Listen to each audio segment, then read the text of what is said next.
Hey, welcome back. In this week, I came across this video of Jordan Peterson when he's saying that an AI will be smarter than you. And I'll play it so you can hear. And I don't know what sort of technological revolution this is. It's smarter than you.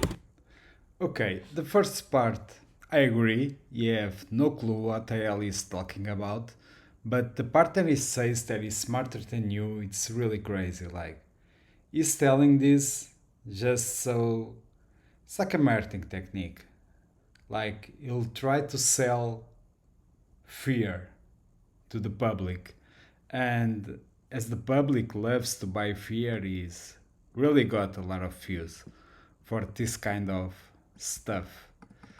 And like it's not true. Like ChatGPT is not smarter than you, and I'll explain you why, and I will explain you what ChatGPT really is. So he came across some ideas about like how it can mix some ideas, like it can intersect different topics and different ways of writing, and it's also true for the computer language programming languages. Like ChatGPT is very good, like if you have something in JavaScript and you want it in Java or in Dart. I have used it multiple times and it's really good, yeah. But it's not smarter than you, it's just, or if it is smarter than you, it's just in the same way that a calculator is smarter than you because can do bigger operations, or like a disk is smarter than you just because it can store more information, but like it's not really smart. And I will show you how it really works. So I have here the Wikipedia folder about ChatGPT. So it uses GPT-3, that is a pattern transformer model, that is a language model. That part is important, and it's also important to think about like how much context it can get. So it's saying that it can get about 2048 tokens. So these tokens can be a word or can be like more than a word. Like you can say that not bad is a token probably, and good is also a token, and it can get an input of 2000 tokens and have about 175 billion parameters. So it's a lot of parameters. So we can mix the input to arrive in the output. And how does this language model works? So they use multiple techniques, but the first one that you need to understand, so you can have an idea what's going on under the hoods, is these word embeddings. So let me open this image so you can see. So the word embeddings is like a multidimensional model where you can put a word in a space that you can do some operations, and you can also do like design a path from one node to another, or one token like they said to another, and find a path that represents what you are trying to say. And that's why this is so good at mixing stuff. Like it's really good because it's just a statistical model and is trying to get some average of the inputs you got, so it can be really good in that. And that kind of stuff that you maybe before this kind of models appear, you'll think that these were some kind of smart human, um, human only like kind of smartness. But no, yeah, computers are really good at finding averages and on dealing with word embeddings right now.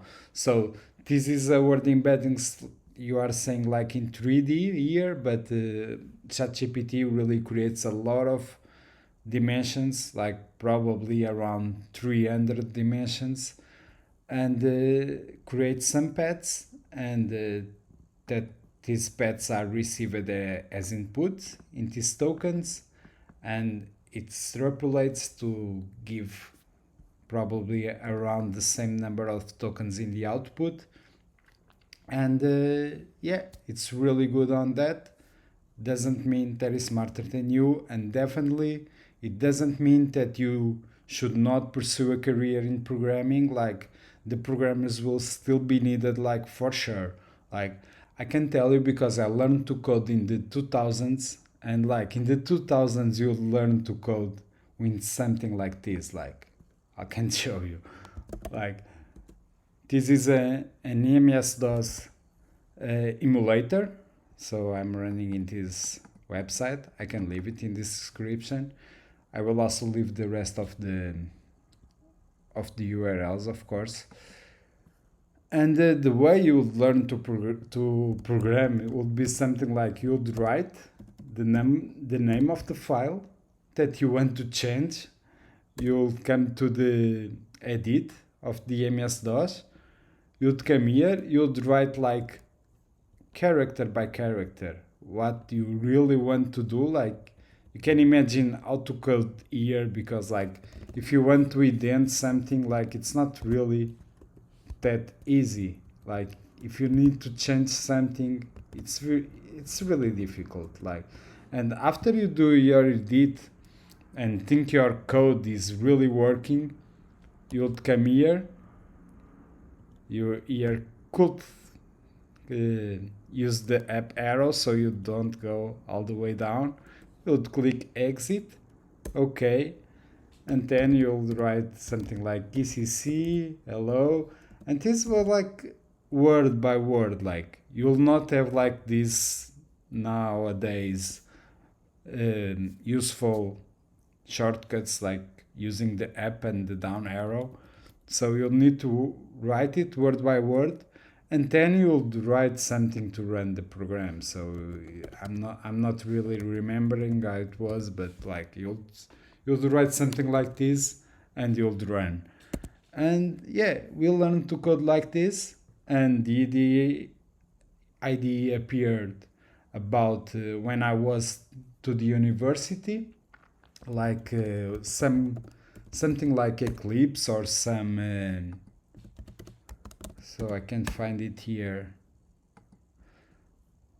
Where it was, yeah. I think that they have some competitors.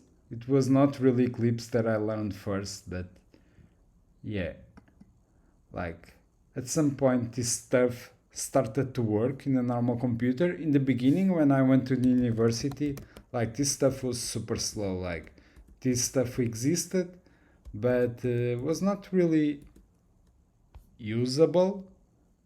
I guess was this one, the NetBeans, the first one I tried. And like, this stuff will do the compile and do the highlight of the code like you have nowadays.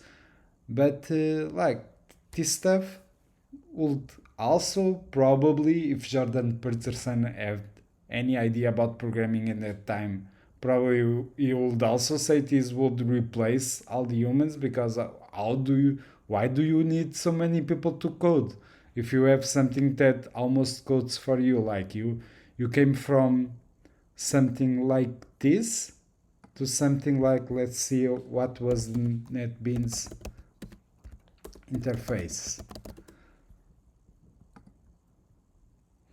Yeah, you come to something like this where you can drag and drop, so you don't need programmers anymore. Yeah, this thing will replace everybody, but it really don't. Like, what really happened is that a lot of stuff that was done manually before started to be automated by computers and by some kind of automation, and that's what will happen in the future. Like, you have a lot of process, a lot of companies that are doing stuff in ways that don't really make any sense, and now they have an opportunity of redesign everything, and they need people to code and to have precision. Because one thing that you need to think about is kind of models of word embeddings is they are not that good with precision. Like, this is very good in giving you some average that is kind of related with the final result that you need, But in the end, you need precision, you need to test.